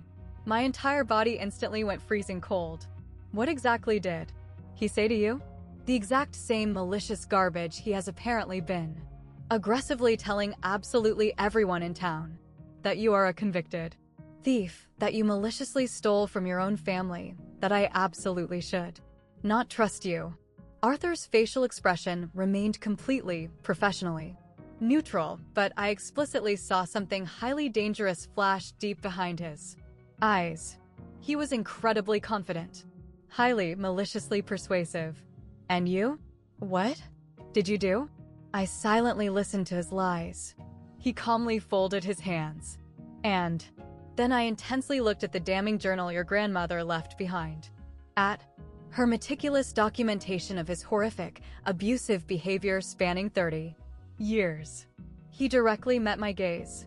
And then I carefully looked at the certified legal certificate that explicitly proves you currently own 8% of my massive company. I stared blankly at him.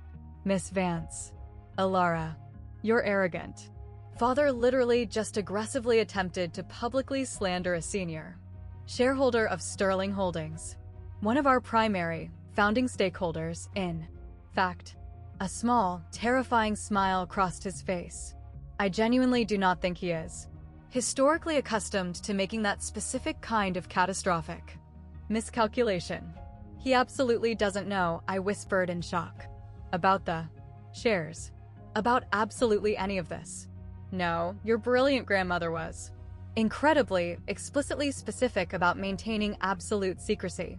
The private trust was legally sealed. Your legal name absolutely does not appear in any accessible public filings. It is securely held through a complex, anonymous legal entity. There was absolutely zero possibility for him to discover the truth. So when he aggressively called my office to destroy you, he was actively, maliciously attempting to sabotage someone who, technically on paper, is legally one of my senior bosses. Arthur smoothly leaned back. I absolutely have to admit, I have genuinely never experienced absolutely anything quite like it in my entire career. I thought deeply about my father, smugly, arrogantly confident that he had successfully destroyed my absolute last chance at survival. About Julian's gloating, cruel text message. They possessed absolutely no idea what massive hellfire was rapidly approaching. For the absolute first time in 2 agonizing years, I smiled. Arthur aggressively leaned forward across the desk. There is something highly specific I would like to formally propose to you. I rapidly wiped my remaining tears, still clutching Grandma's letter. I am actively listening. Next week, Sterling Holdings officially hosts its massive annual charity gala. It is undeniably our absolute biggest, most prestigious event of the year. Elite clients, massive investors, powerful community leaders? He paused dramatically. Your arrogant father will absolutely be physically present. My stomach instantly, violently clenched. He is explicitly invited to this event? He aggressively invited himself, actually. He has been desperately, pathetically trying to network his way into securing massive construction contracts with our firm for months. He foolishly seems to genuinely think his mediocre construction company would make a fantastic corporate partner. Arthur's vocal tone was incredibly dry. I have been extremely politely declining his aggressive advances. So, exactly what are you proposing to do? I would highly like to publicly, formally introduce you at the massive gala as our brand new senior financial analyst, a prestigious position you are infinitely more than qualified for, and as a prominent, founding shareholder of this entire company. He intently watched my face carefully. Your arrogant father will literally be standing in the room when he finally learns exactly who you truly are. I remained completely quiet for a very long, agonizing moment. A massive, primal part of my soul desperately wanted to scream yes immediately, to vividly picture Harrison's horrific face when he brutally realized his discarded daughter, the specific one he had actively tried to permanently destroy, literally owned a massive piece of the very company he had been desperately courting for business. But another, significantly quieter part of me deeply hesitated. I absolutely do not want to execute petty revenge, I stated incredibly slowly. I absolutely do not want to publicly humiliate him simply for the sadistic joy of watching him suffer. That is absolutely not. I desperately searched for the right words. That is absolutely not who I want to become. Arthur offered a slow, completely unsurprised nod. Your brilliant grandmother explicitly stated you would probably say exactly that. He smiled incredibly gently. This explosive event is absolutely not about executing petty revenge, Elara. It is strictly about illuminating the absolute truth. You have spent 2 agonizing years being publicly, maliciously called a convicted thief, a complete failure, a massive disgrace. Your father exclusively controls that toxic narrative because absolutely no one has ever possessed the power to challenge him. He stood up and slowly walked over to the massive window. The gala is absolutely not about maliciously hurting him. It is entirely about you confidently standing in the light. Publicly let people finally see exactly who you truly are and aggressively let your father's toxic lies completely, violently collapse under their own massive weight. I thought deeply about his proposition and then I simply stated, yes. Let us execute the plan. Can you possibly imagine exactly what explosive chaos is going to occur at that gala? My malicious father aggressively spent 2 entire years completely destroying my professional reputation and he possesses absolutely zero idea that my brilliant grandmother meticulously planned for this exact moment 15 years ago. If you are actively watching this and intensely thinking of someone who desperately needs to hear this story of survival, someone currently trapped inside a highly controlling, toxic family, someone who has been maliciously made to feel completely worthless, please aggressively share this video with them right now and comment Team Elara if you are absolutely still standing with me. I desperately want to know exactly who is here. The Grand Sterling Hotel looked exactly like a massive, opulent set from a classic movie. Massive crystal chandeliers dripped aggressively from 30-foot vaulted ceilings. A live, professional jazz quartet played smoothly in the corner. Highly trained waiters wearing crisp white gloves seamlessly circulated the massive room, offering premium champagne and expensive canapes. The exclusive guest list literally read like a who's who of regional power. Elite corporate executives, powerful politicians, massive philanthropists. Generational old money aggressively mixing with the new. I quietly watched the entire scene from a secure, private VIP room located upstairs, patiently waiting for my cue. The elite public relations team at Sterling Holdings had completely dressed and styled me for the occasion. Absolutely nothing flashy or ostentatious. A breathtaking, simple navy blue sheath dress expertly designed by Oscar de la Renta. Incredibly elegant, but highly understated. Simple, authentic. Pearl earrings. My hair flawlessly pulled back into a sleek, professional chignon. I looked incredibly professional. Highly competent. I absolutely did not look like someone who had been violently scrubbing filthy hotel toilets a mere 3 days ago. Through the massive glass window, I finally spotted my biological family. Harrison aggressively entered the ballroom first, his chest visibly puffed out, arrogantly surveying the entire room exactly as if he personally owned the building. His custom, charcoal Armani suit likely cost significantly more capital than I used to earn in 3 grueling months at the hotel. Mom obediently trailed directly behind him, draped in expensive Chanel, flawlessly projecting her perfect, artificial smile. Julian was already aggressively checking his smartphone, looking completely bored and detached. They absolutely did not belong in this elite room, but they arrogantly thought they did. I silently watched my father aggressively work the room, frantically shaking hands, laughing entirely too loud at terrible jokes. He was aggressively, desperately trying to catch Arthur's eye, physically positioning himself strategically. The massive construction deal he had been obsessively chasing. He possessed absolutely zero idea that in exactly 20 minutes, his entire universe would violently change forever. Are you entirely ready? Arthur's senior assistant abruptly appeared directly beside me. I took a massive, deep, stabilizing breath and gently touched Grandma's fragile letter safely secured inside my clutch purse. Ready, Mr. Sterling will formally introduce you immediately following his opening corporate remarks. You will make your grand entrance exclusively through the main side doors. She paused, intensely studying my face for a moment.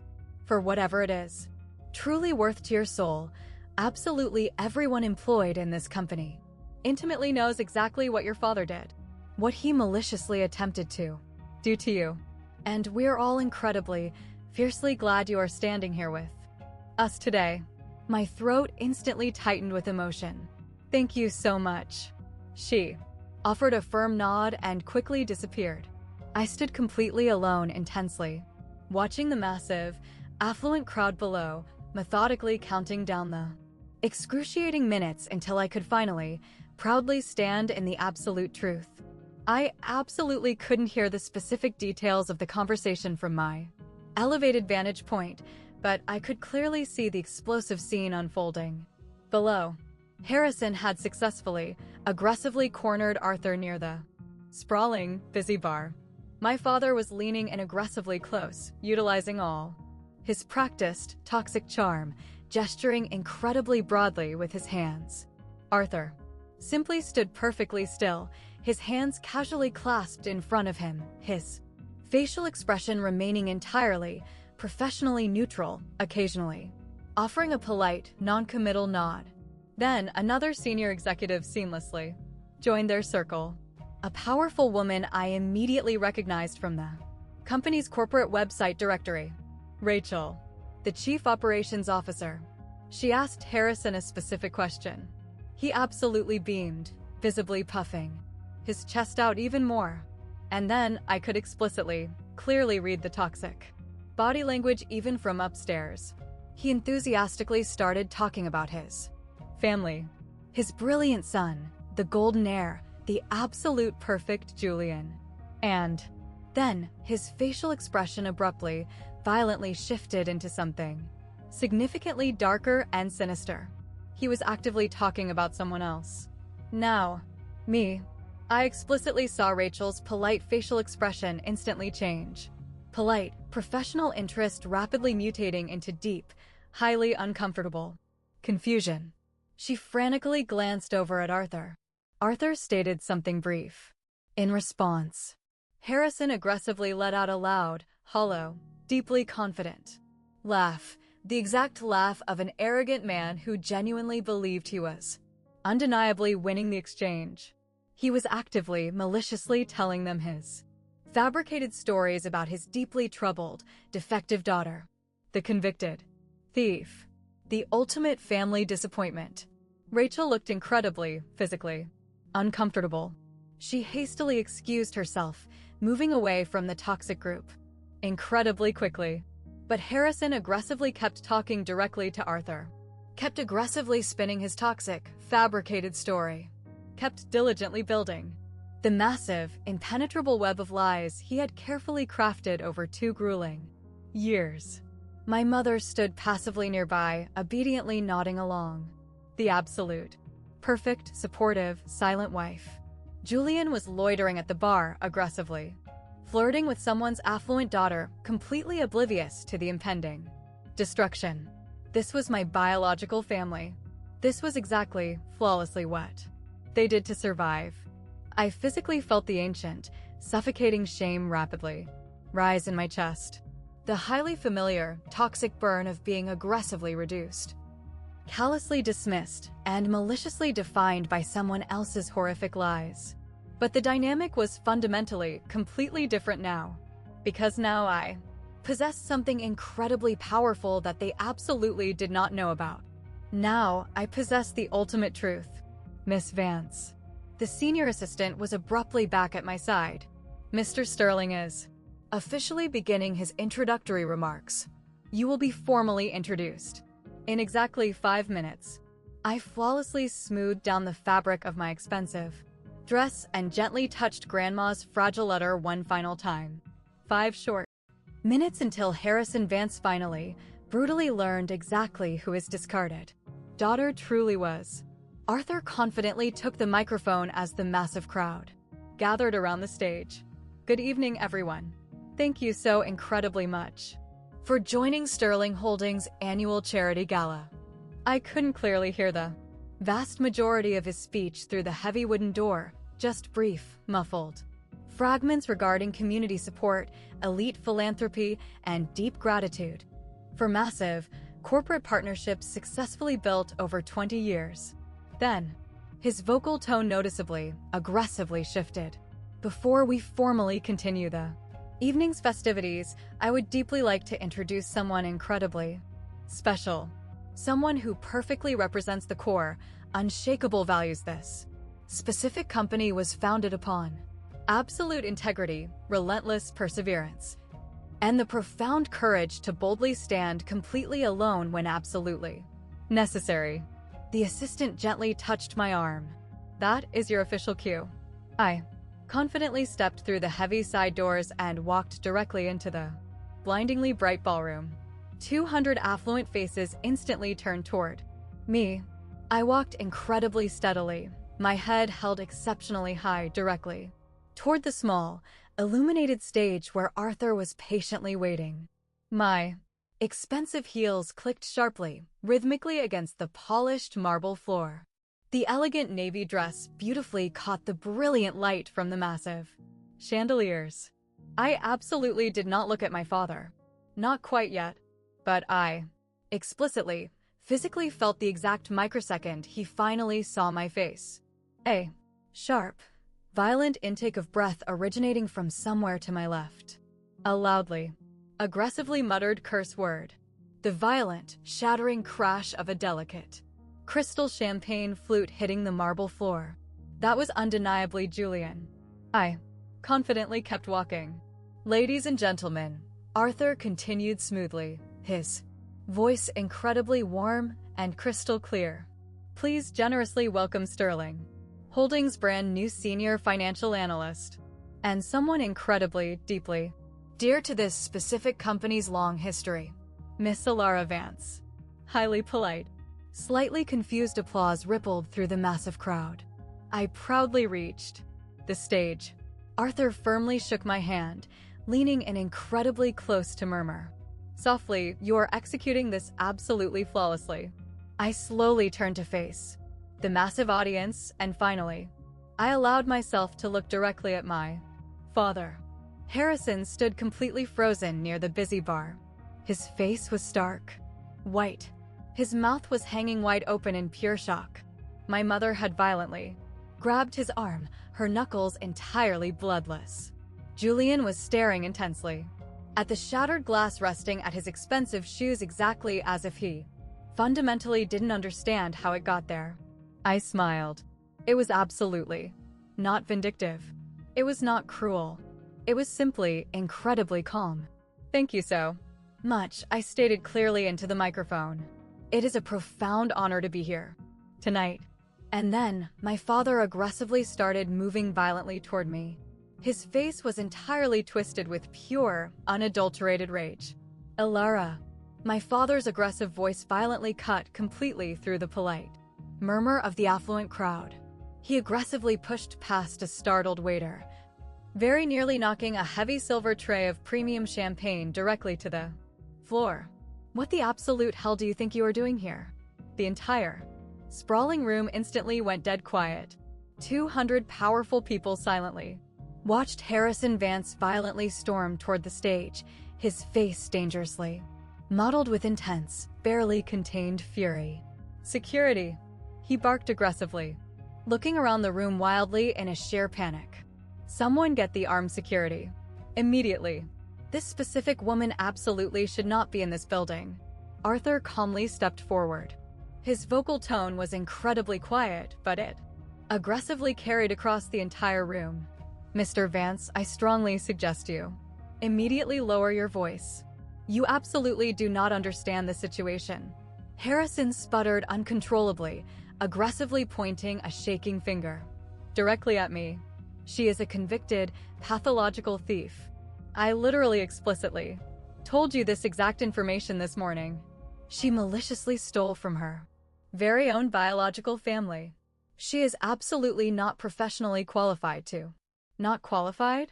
Arthur's silver eyebrow rose skeptically. "Mr. Vance, I am incredibly, intimately aware of Miss Vance's stellar professional qualifications. You cannot possibly. I am also incredibly, intimately aware that you have maliciously spent the past 2 entire years aggressively contacting every single potential employer in your entire county to intentionally, systematically destroy your own daughter's career. I am intimately aware that the massive theft you constantly reference was a mere $1,200 explicitly used for college textbooks, which she meticulously paid back to you in full." Arthur's voice hardened significantly into steel. "And I am also intimately aware that you have been aggressively, maliciously trying to force your own daughter into an arranged marriage simply to secure a lucrative business partnership for your failing construction company." Loud gasps of pure horror violently rippled through the elite crowd. Harrison's face violently shifted from deep crimson red to a sickly stark white. "That is, how on earth do you?" "Your daughter," Arthur continued seamlessly, "is absolutely not just a valued employee of Sterling Holdings." He paused deliberately, intentionally letting the suffocating silence aggressively build in the room. Elara Vance legally, officially owns exactly 8% of this entire company. She has been an official, founding shareholder since she was a mere 6 years old. He slowly turned to face me. Her brilliant grandmother, Eleanor Hayes, aggressively invested massive capital in this company long before absolutely anyone else believed in its potential. And she explicitly, legally placed those lucrative shares entirely in Elara's name to proactively protect her from abusive monsters exactly like you. The entire ballroom violently erupted in shocked whispers. I looked directly at my father. His mouth opened wide, abruptly closed, and opened again. Absolutely. No sound emerged from his throat. My father finally managed to locate his lost voice. "This is a massive, elaborate scam," he shouted hysterically, looking around the sprawling room, desperately searching for allies. "This is absolute, verifiable fraud." My mother-in-law was completely, utterly senile. "These specific legal documents absolutely cannot be." The legal documents have been meticulously, exhaustively verified by 3 independent, elite attorneys, Arthur stated with freezing calm. "Fully notarized, sealed, and officially filed with the state government. There is absolutely zero legal ambiguity here, Mr. Vance. I will aggressively sue you." Harrison was visibly sweating profusely now, his carefully constructed, flawless public image completely crumbling into dust. "I will sue this entire corporation for what exactly?" Arthur's voice remained incredibly soft, but it effortlessly carried to the back of the room. "For honoring a perfectly legal, ironclad investment made over 20 years ago?" My mother had aggressively pushed her way through the dense crowd to finally reach my father. "Harrison," she hissed venomously, frantically tugging at his suit sleeve. "Absolutely everyone in this room is watching us. Please stop." He violently shook her hand off his arm. "You." He aggressively pointed a trembling finger directly at me. "You ungrateful, malicious little." "After absolutely everything I aggressively did for your survival, I graciously raised you. I generously fed you. And this is exactly how you maliciously choose to repay my kindness?" I said absolutely nothing. I maintained my absolute silence. "I aggressively destroyed your pathetic career because you desperately needed to learn basic respect." His voice cracked violently with raw, unhinged emotion. "You desperately needed to understand that the family hierarchy absolutely comes first. That daughters absolutely do not dare defy their father's commands." The massive room was entirely, completely dead silent now. Every single eye was firmly locked onto Harrison Vance. Every single ear was clearly hearing exactly what kind of horrific monster he truly was. "I forced you to scrub filthy toilets," he violently screamed, entirely losing control. "I successfully ensured absolutely no one would ever hire you. And you know what? I would gladly aggressively do it all over again. Because that is exactly what happens when you aggressively disobey my rules. That is exactly what you inherently deserve." Julian aggressively stepped forward. His face was deathly pale. He was desperately trying to salvage whatever microscopic shred was left of the family's destroyed reputation. "Dad, please stop talking. We desperately need to leave this building. This is absolutely not the appropriate place for." "No." Harrison violently shoved Julian backward. He shoved him so incredibly hard that Julian clumsily stumbled into a passing waiter. I explicitly saw my older brother's facial expression violently shift from deep embarrassment to something significantly darker and more terrifying. He had spent his entire privileged life acting as the untouchable golden child, the protected heir, the one who flawlessly did everything perfectly. And now he was being violently forced to watch his infallible father completely self-destruct directly in front of every single elite business contact he would ever desperately need in the future. For the absolute first time in my life, Julian looked at Dad exactly the way I had always inherently seen him. She is absolute nothingness. She has inherently always been nothingness. Her grandmother was a meddling, senile old fool, and her pathetic corporate shares absolutely do not change exactly what she truly is. A convicted thief, a massive failure, and an absolute, irredeemable disgrace. To this powerful family, he was literally panting heavily now. His face a dangerous shade of purple. White spittle collecting at the extreme corners of his mouth. Absolutely no one in the room was looking at me anymore. They were entirely, collectively looking at him. And they finally, explicitly saw the monster I had intimately known my entire life. The sprawling ballroom was completely silent. 200 incredibly powerful people.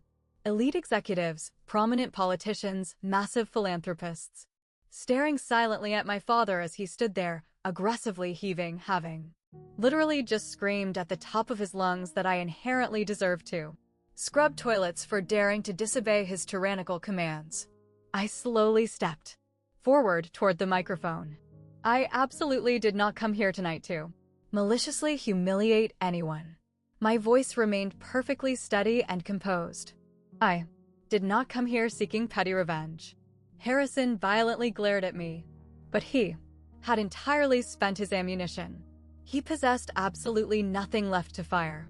I came here today because I patiently spent 2 entire years being publicly called a convicted thief, an absolute failure, a massive disgrace to my community.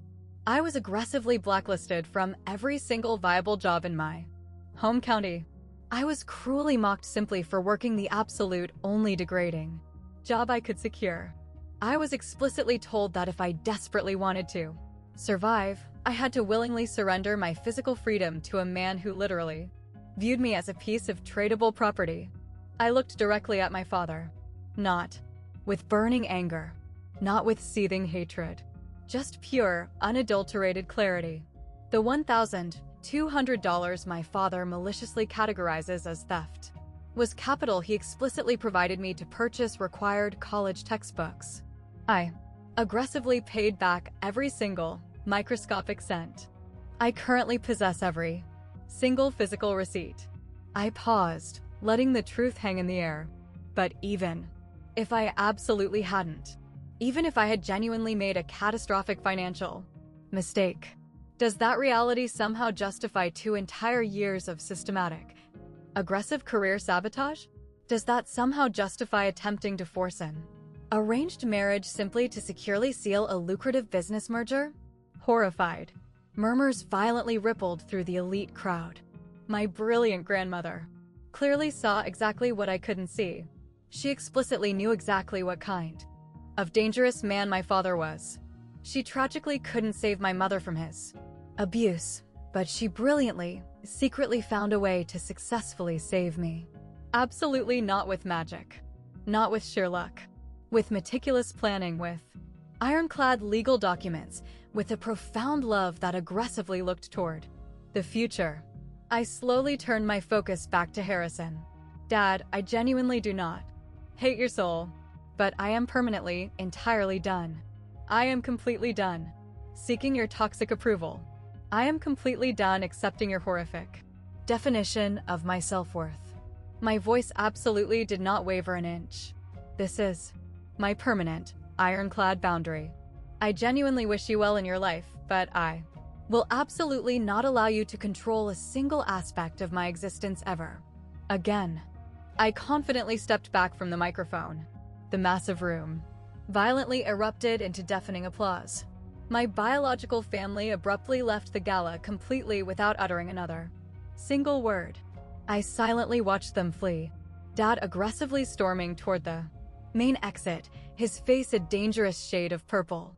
Mom frantically hurrying after him, her head bowed deeply in shame. Julian awkwardly trailing behind them, intensely staring at his smartphone exactly as if he desperately wished he could physically disappear inside the device. Absolutely no one attempted to stop them. No one offered to make polite, departing conversation. 200 powerful people silently watched Harrison Vance retreat in absolute disgrace. After they were permanently gone, the heavy room seemed to collectively exhale a massive sigh. The professional jazz quartet smoothly started playing music. Again, ambient conversations slowly resumed, significantly quieter than before. Then, something entirely unexpected occurred. A well-dressed woman cautiously approached me, mid-50s, incredibly elegant, wearing a stunning string of authentic pearls that highly likely cost significantly more than my old apartment's yearly rent. I instantly recognized her face from my grueling job searches. The senior HR director at Patterson Financial Services. The exact woman who had explicitly told me to have a serious conversation with my father. Miss Vance. Her voice was incredibly soft, heavily laced with profound shame. I genuinely owe you a massive, significant apology. It is absolutely all right. It is absolutely not all right. She gently pressed an expensive business card directly into my hand. When you are finally ready, if you are actually ever ready, I would deeply, incredibly love to formally discuss lucrative employment opportunities with you. Real, legitimate opportunities. Completely without your toxic father's malicious interference. She quietly moved away before I could even formulate a response. Then another elite person cautiously approached me. Then another. Business cards generously offered. Firm handshakes. Quiet, sincere apologies. I am so incredibly sorry I blindly believed his lies. If I had only known the unvarnished truth. Your beloved grandmother would be so unbelievably proud of you today. Arthur suddenly appeared at my side, holding a glass of sparkling water. How exactly are you holding up mentally? I honestly do not. No, I admitted softly. I think my brain is still desperately trying to process everything that just exploded. He smiled incredibly gently. The corporate shares, by the way, at current, verified market valuation, they are worth approximately $2.4 million. You will obviously need to formally meet with our executive legal team, but the capital is undeniably yours. Entirely free and clear. $2.4 million. I literally could not even mentally comprehend a number of that magnitude. Also, Arthur quickly added, your brand new corner office will be completely prepared by Monday morning. If you are genuinely still interested in accepting the senior analyst position. I actually laughed. A slightly hysterical, breathless sound. Yes, I stated firmly. I am incredibly interested. Exactly 1 month later, my entire existence looked fundamentally, radically different. I currently occupied a sprawling corner office situated on the 14th floor of Sterling Holdings. It was absolutely not the most massive office in the building. I was technically still considered junior in terms of raw experience, but it featured a massive, floor-to-ceiling window boasting a breathtaking view of the sparkling city skyline, and my legal name was proudly displayed on the heavy brass door plate. I possessed a beautiful new apartment, relatively small, but undeniably mine. A stunning one-bedroom unit located in an upscale building featuring a uniformed doorman and a fitness gym I absolutely never used. Fresh, vibrant flowers permanently resting on the kitchen table, simply because I could finally easily afford them. I worked alongside brilliant colleagues who deeply respected my meticulous work. I reported to a senior boss, who fiercely valued my unique contributions. A lucrative, challenging career that exclusively belonged to me.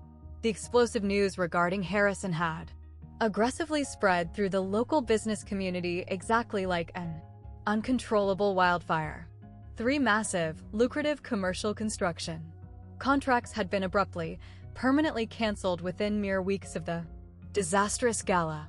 Elite partners simply did not want their corporate names publicly associated with a man who had proudly, publicly admitted to maliciously sabotaging his own daughter's survival. His once massive company was miraculously still standing, but it was drastically smaller, severely diminished, and financially bleeding. Mom called my phone exactly once. Can you possibly ever forgive us? She asked, her voice incredibly small and pathetic. Can we desperately try to be a real family again? I forgive you, Mom. And I genuinely meant the words. The suffocating anger had slowly faded into something significantly quieter and peaceful. But I am absolutely not coming back home. I literally cannot mentally survive under those toxic conditions ever again. She violently cried. I silently listened. When she finally hung up the phone, I felt profoundly sad, but absolutely not guilty in the slightest. Julian sent a highly generic, typed apology text message, highly likely aggressively drafted by a hired public relations consultant to save his own career. I simply responded with thank you. Absolutely nothing else. Perhaps someday in the distant future, we might cautiously rebuild something resembling a relationship. Perhaps. Absolutely not. Harrison absolutely never, ever reached out. I genuinely did not expect him to. On an incredibly quiet Sunday afternoon, I drove directly to the serene cemetery, where Grandma Eleanor was peacefully buried. I brought her absolute favorite, flowers, vibrant yellow roses, and sat quietly by her polished headstone. You miraculously saved my life, I whispered softly. You clearly saw the entire nightmare coming from a mile away, and you aggressively saved me. The gentle wind softly rustled through the ancient oak trees. I will aggressively make you proud, Grandma. I solemnly promise you that. I sat there in the peaceful silence until the brilliant sun completely went down, deeply feeling for the absolute first time in my entire existence, completely, undeniably free. Sometimes late at night, I still gently take out Grandma's fragile letter and carefully read the words again. Live entirely free, Elara. That is absolutely all I ever wanted for your existence. She absolutely couldn't have mathematically known exactly how the future events would specifically unfold. She couldn't have accurately predicted the highly specific, malicious cruelties my father would eventually deploy or the exact breaking point I would eventually reach. But she inherently knew the dark, toxic shape of his soul. She intimately knew exactly what kind of monster Harrison was, the exact kind of inescapable trap he would eventually attempt to build for me. And she aggressively spent years quietly, secretly constructing an explosive, brilliant door that he absolutely couldn't ever lock. That is the ultimate definition of true love. Not empty words, not broken promises. Aggressive, protective action. If I have successfully learned absolutely anything from these past 2 grueling years, it is undeniably this. The specific people who truly, genuinely love you, actively protect you, not by aggressively controlling your existence, but by generously providing you with viable options, by aggressively building solid foundations you can confidently stand upon, by inherently trusting you to successfully find your own path in the darkness. And secondly, establishing ironclad boundaries is absolutely not an act of familial betrayal. I aggressively spent so incredibly long feeling deeply, suffocatingly guilty for simply desiring basic independence, for absolutely not being the submissive, obedient daughter my father aggressively demanded I be. I falsely thought something was inherently, fundamentally broken inside me. There absolutely wasn't. There inherently never was. Establishing firm boundaries with a highly toxic family is absolutely not an act of cruelty. It is pure, unadulterated survival. It is profound self-respect. It is the absolute first necessary step toward building a beautiful life that inherently belongs exclusively to you. Third, sometimes the absolute most massive help you desperately need miraculously arrives from the most unexpected places. A brilliant grandmother's incredible foresight. A complete stranger's sudden, unexpected kindness. A terrifying professional opportunity you almost foolishly didn't take. Keep aggressively moving forward, even when the world feels incredibly dark. Even when absolutely every single door appears permanently slammed shut. Somewhere in the universe, something incredible is actively being prepared for your arrival. I permanently keep Grandma's fragile letter safely inside my wallet. The thick paper is incredibly soft now from years of constant handling. The sharp crease is heavily worn thin. Do absolutely not let anyone aggressively control you with money.